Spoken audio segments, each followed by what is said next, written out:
भक्तों, नया साल शुरू होने से पहले बासी रोटी का यह उपाय चुपचाप कर लेना। आपकी 7 जन्मों की गरीबी हमेशा के लिए दूर हो जाएगी। नए साल में माता लक्ष्मी आपकी जिंदगी में इतना धन बरसाएगी कि आपसे संभाला नहीं जाएगा। जिंदगी के सारे दुख दूर हो जाएंगे। मनचाही शादी करनी है तो वो भी हो जाएगी। गंभीर से गंभीर बीमारियों से मुक्ति मिल जाएगी। परिवार में सुख शांति आएगी।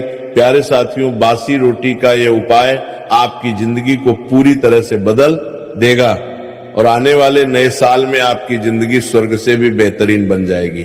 मुझे पता है आप अपने जीवन में बहुत दुख झेल रहे हो, बहुत परेशानी आपने इस साल सही है, लेकिन भक्तों, नया साल बस कुछ ही दिनों में शुरू हो रहा है और अगर आप अभी ये बासी रोटी का उपाय कर लेंगे तो आपके घर में माता लक्ष्मी दौड़ी चली आएगी और हमेशा हमेशा के लिए रहने लगेगी। आप जहां काम करेंगे, जिस चीज को हाथ में लेंगे, वहां से धन दौलत आपको मिलने लगेगा और इतना पैसा आएगा कि आप भी सोचोगे कि मैं इसे कहां कहां रखूं। भक्तों, आज मैं आपसे कोई साधारण बात नहीं कह रहा हूं। आज जो शब्द मेरे मुख से निकलने वाले हैं वे केवल आवाज नहीं है, वे अनुभव है, वे शास्त्रों की गहराइयों से निकली हुई चेतावनियां हैं। ये कोई कथा नहीं है, कोई मनोरंजन नहीं है, बल्कि वे सत्य है जिसे सुनकर कई लोग चुप हो जाते हैं और कई लोग डर जाते हैं, क्योंकि यह वह ज्ञान है जो हर किसी को नहीं बताया जाता। हर कान इसके योग्य नहीं होता। शास्त्रों में सब लिखा हुआ है, संतों ने इसे जिया है, लेकिन इसे उन्हीं तक सीमित रखा गया जो इसे संभाल सके। क्योंकि ये उपाय अगर गलत हाथों में चला जाए तो वरदान नहीं, बोझ बन जाता है, लेकिन अगर सही व्यक्ति के हाथ लग जाए तो सुन लीजिए, तब केवल हालात नहीं बदलते, तब भाग्य को भी झुकना पड़ता है। नया साल आने वाला है और बहुत लोग सोचते हैं कि नया साल मतलब नई तारीख, नया कैलेंडर, नया मोबाइल वॉलपेपर और कुछ नए संकल्प। लेकिन जो जीवन को समझता है, जो कर्म को पहचानता है, वह जानता है कि नया साल केवल दिन नहीं बदलता। नया साल पुराने कर्मों का वही खाता खोलता है जो आपने वर्षों में बोया है, वही इस नए साल में उगने वाला है। कुछ लोगों के लिए नया साल अवसर बनकर आता है और कुछ के लिए चेतावनी बनकर। इसलिए अगर हर साल नया साल आता है और आपकी हालत वही की वही रहती है तो दोष समय का नहीं है, दोष किस्मत का भी नहीं है, दोष आपके कर्मों का है। अगर आपके जीवन में गरीबी पीछा नहीं छोड़ रही, चाहे आप कितना भी मेहनत कर ले, चाहे दिन रात खप जाए, फिर भी पैसा हाथ में टिकता नहीं, अगर कर्ज उतरने का नाम नहीं ले रहा, एक जाता है तो दूसरा सिर पर बैठ जाता है, अगर विवाह की बात बनते बनते टूट जाती है, रिश्ते आते हैं लेकिन टिकते नहीं, बार बार अपमान और निराशा हाथ लगती है, अगर शत्रु बिना कारण नुकसान पहुंचा रहे हैं, बदनामी हो रही है, झूठे आरोप लग रहे हैं और आप समझ ही नहीं पा रहे कि किसका दोष है, या फिर शरीर दवा खाकर भी ठीक नहीं हो रहा, इलाज चलता है लेकिन राहत नहीं मिलती, मन भारी रहता है, नींद नहीं आती, तो उस समय अपने भाग्य को मत कोसिए। उस समय समझ लीजिए कि दोष भाग्य का नहीं है, दोष आपके कर्मों का है। और कर्म सुधारने का सबसे सरल मार्ग कोई कठिन तपस्या नहीं है, कोई महंगा यज्ञ नहीं है, कोई दिखावटी पूजा नहीं। कर्म सुधारने का सबसे पहला और सबसे मूल रास्ता है अन्न का सम्मान।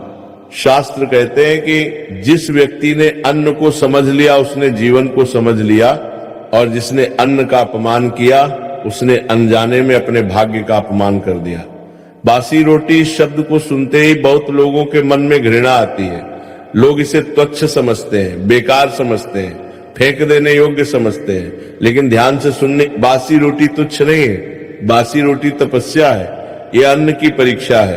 ताजा भोजन तो हर कोई सम्मान कर लेता है, लेकिन बासी अन्न का सम्मान वही करता है जिसके भीतर संस्कार जीवित होते हैं। शास्त्रों में साफ लिखा है कि जिस घर में बासी अन्न का अपमान होता है उस घर में लक्ष्मी प्रवेश तो कर सकती है लेकिन टिकती नहीं, वो आती है, देखती है और चुपचाप लौट जाती है। और इसके उलट जिस घर में बासी अन्न का सदुपयोग होता है, जहां रोटी को केवल पेट भरने की चीज नहीं बल्कि ईश्वर का प्रसाद माना जाता है, वहां दरिद्रता डर कर भागती है, वहां गरीबी टिक नहीं पाती, वहां कर्ज जड़ नहीं पकड़ पाता, वहां दुर्भाग्य ठहर नहीं पाता, क्योंकि अन्न के साथ जुड़ी हुई ऊर्जा सीधी कर्म फलदाता तक जाती है। लेकिन ध्यान रखिए, ये कोई हल्का उपाय नहीं है, ये कोई खेल नहीं है। इसलिए इसे करने से पहले कुछ कठोर नियम है, जिन्हें तोड़ दिया तो उपाय निष्फल ही नहीं होगा, उल्टा प्रभाव भी दिखा सकता है। पहला नियम, ये उपाय गुप्त रहेगा। जिस दिन आपने किसी को बता दिया, उसी दिन इसका प्रभाव टूटने लगता है। दूसरा, इसे हंसी मजाक में नहीं करेंगे, क्योंकि कर्म मजाक नहीं समझता। तीसरा, मोबाइल हाथ में लेकर वीडियो देखते हुए, बातें करते हुए ये उपाय नहीं होगा। चौथा, इसे करते समय मन में जरा सा भी संशय आया कि पता नहीं होगा या नहीं, तो उसी क्षण उपाय की शक्ति समाप्त हो जाती है। और पांचवा नियम, यह उपाय वही करें जो सच में परेशान है, दिखावे के लिए नहीं। याद रखिए, ईश्वर शब्द नहीं देखता, भावना देखता है। कर्म दिखावा नहीं समझता, नियत समझता है। और अन्न कभी झूठ स्वीकार नहीं करता। भाइयों और बहनों, अब मैं जिस विषय पर बोलने जा रहा हूं, वह केवल धन का नहीं है, यह केवल उधार का नहीं है, ये उस पीड़ा का विषय है जिसे वही समझ सकता है जिसने कर्ज का बोझ अपने सीने पर रखा हो। कर्ज केवल जेब को खाली नहीं करता, कर्ज इंसान की आत्मा को भी तोड़ देता है। कर्ज वाला आदमी दिन में हंसता है, लेकिन रात को जागता है। उसके घर में सब कुछ होता है, फिर भी शांति नहीं होती। और सबसे बड़ी पीड़ा ये होती है कि वह चाहे कितना भी मेहनत कर ले, पैसा आता है और फिसल जाता है जैसे हाथ में रेत। शास्त्र कहते हैं, कर्ज केवल आर्थिक समस्या नहीं है, यह पूर्व जन्मों के कर्मों का बंधन होता है। इसीलिए कई बार ऐसा होता है कि आदमी ईमानदार होता है, मेहनती होता है, फिर भी कर्ज उतरता नहीं, क्योंकि वहां हिसाब इस जन्म का नहीं चल रहा होता। वहां पुराने कर्म अपना हिस्सा मांग रहे होते हैं। और जब तक कर्म से कर्म नहीं काटा जाता, तब तक पैसा काटने से कुछ नहीं होता। अब ध्यान से सुनिए, कर्ज से मुक्ति का ये उपाय कोई जादू नहीं है, ये कर्म का संतुलन है। इसमें ना तंत्र है, ना दिखावा है, ना ऊंची आवाज में मंत्र है। ये उपाय चुप्पी से किया जाता है, क्योंकि कर्ज की जड़ भी चुपचाप ही घर में बैठी होती है। ये उपाय शनिवार की सुबह किया जाता है। शनिवार कर्म फलदाता का दिन। उसी दिन जब इंसान अपने कर्म को स्वीकार करता है, तभी शनि कृपा करते हैं। सुबह सूरज निकलने से पहले उठना है। उस समय वातावरण शुद्ध होता है और मन अब भी संसार के बोध से भरा नहीं होता। अब एक बासी रोटी लीजिए, ध्यान रखिए, वही रोटी जो रात की बची हुई हो, वही रोटी जिसमें आपके घर की ऊर्जा बसी हो। बाजार की रोटी नहीं, होटल की रोटी नहीं, अपने घर की। अब उस बासी रोटी पर काले तिल रखिए। काले तिल कोई सामान्य दाना नहीं है। शास्त्रों में काले तिल को कर्ज का भक्षक कहा गया है। काले तिल कर्मों का भार अपने ऊपर ले लेते हैं। इसलिए हर पितृकर्म, हर शनि दोष, हर कर्ज मुक्ति में काले तिल का प्रयोग होता है। ये केवल प्रतीक नहीं है, ये ऊर्जा का माध्यम है।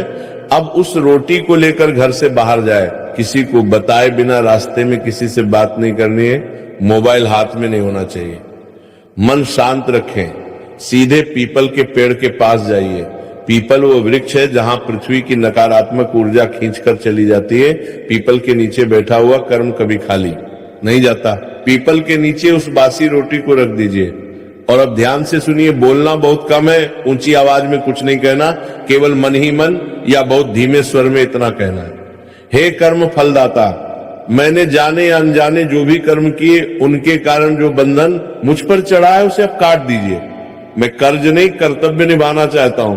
बस इसके बाद वहां खड़े नहीं रहना है, पीछे मुड़कर नहीं देखना है। ये पीछे ना देखना बहुत बड़ा संकेत है। इसका अर्थ है जो चला गया उसे वापस मत बुलाओ। जैसे ही आप पीछे देखते हैं, आप फिर उसी समस्या से जुड़ जाते हैं। अब समझिए, इसका फल इस उपाय के बाद चमत्कार ये नहीं होगा कि अगले दिन लॉटरी लग जाएगी। नहीं, शास्त्र ऐसा झूठ नहीं सिखाते। चमत्कार ये होगा कि रास्ते खुलने लगेंगे, कहीं से पैसा आने का मार्ग बनेगा, कोई रुका हुआ भुगतान वापस आएगा, कोई ऐसा व्यक्ति मदद करेगा जिसकी आपने कल्पना नहीं की होगी। कई बार उधार देने वाला स्वयं शांत हो जाता है। कई बार कर्ज चुकाने की व्यवस्था अपने आप बनने लगती है। और सबसे बड़ा चमत्कार ये होता है कि अब पैसा टिकने लगता है और व्यय के बीच संतुलन आने लगता है, मन का बोझ हल्का होने लगता है। लेकिन एक बात याद रखिए भाइयों और बहनों, ये उपाय केवल वही फल देता है जो अंदर से टूट चुका हो, लेकिन झूठा ना हो। जो कर्ज लेकर ऐश करता है उसके लिए ये उपाय नहीं है। जो मेहनत से भागता है उसके लिए ये उपाय नहीं है। ये उपाय उसके लिए है जो कर्ज से शर्मिंदा है, जो रात को ईश्वर से रोता है और जो सच में मुक्त होना चाहता है। शनि देव दंड नहीं देते हुए सुधार अवसर देते हैं, और जब इंसान झुकता है तभी शनि पिघलते हैं। अगर ये उपाय श्रद्धा से किया गया तो कर्ज का पहाड़ भी रेत की तरह ढाने लगता है। अब मैं जिस विषय पर बोलने जा रहा हूं वह धन से भी अधिक संवेदनशील है, क्योंकि धन चला जाए तो वापस आ सकता है, लेकिन जब जीवन में विवाह का समय निकलता चला जाता है तो मन के भीतर एक खालीपन बस जाता है। हर घर में ये पीड़ा दिखती नहीं, लेकिन भीतर ही भीतर जलाती रहती है। माँ बाप की आंखें रास्ता देखती हैं, रिश्तेदार सवाल पूछते हैं, समाज ताने देता है और व्यक्ति स्वयं को दोषी मानने लगता है। कई बार तो हालात ऐसे हो जाते हैं कि प्रेम भी है, समझ भी है, फिर भी विवाह नहीं हो पाता।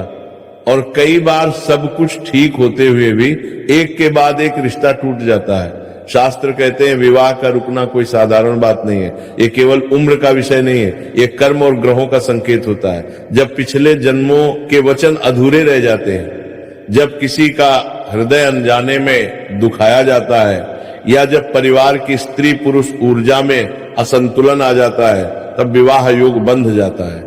इसलिए कई बार लड़का लड़की योग्य होते हैं, सुंदर होते हैं, संस्कारी होते हैं, फिर भी उनका घर बसने में देर होती है। अब ध्यान से सुनिए, विवाह केवल दो शरीरों का मिलन नहीं है, विवाह दो कर्मों का बंधन है। इसलिए इसका उपाय भी शरीर से नहीं, भाव और अन्न से जुड़ा हुआ होता है, और इसी कारण यह उपाय बहुत गुप्त है, बहुत सरल है, लेकिन उतना ही प्रभावशाली भी। ये उपाय सोमवार की रात किया जाता है। सोमवार मन का दिन है, चंद्र का दिन है, और विवाह मन के संतुलन से ही होता है। उस रात घर में जो रोटी बच जाए वही बासी रोटी इस उपाय की आधार बनेगी। ध्यान रहे, ये रोटी किसी मजबूरी की नहीं, श्रद्धा की होनी चाहिए। मन में ये भावना हो कि मैं अपने कर्म सुधारने जा रहा हूं। अब उस बासी रोटी के दो टुकड़े कर लीजिए। ये दो टुकड़े केवल रोटी नहीं है, ये स्त्री और पुरुष ऊर्जा का प्रतीक है। अब पहला टुकड़ा अगली सुबह गाय को खिलाइए। गाय शुद्धता की प्रतीक है, माता है, करुणा है। जब गाय को अन्न दिया जाता है तो घर की रुकावटें धीरे धीरे पिघलने लगती हैं। गाय उस अन्न के साथ आपके घर का दुख भी अपने भीतर ले लेती है। अब दूसरा टुकड़ा उसी दिन कौवे को दीजिए। बहुत लोग कौवे को अशुभ समझते हैं, लेकिन शास्त्र कहते हैं कौवा पितरों का दूत है। विवाह में देरी कई बार पितृदोष के कारण भी होती है।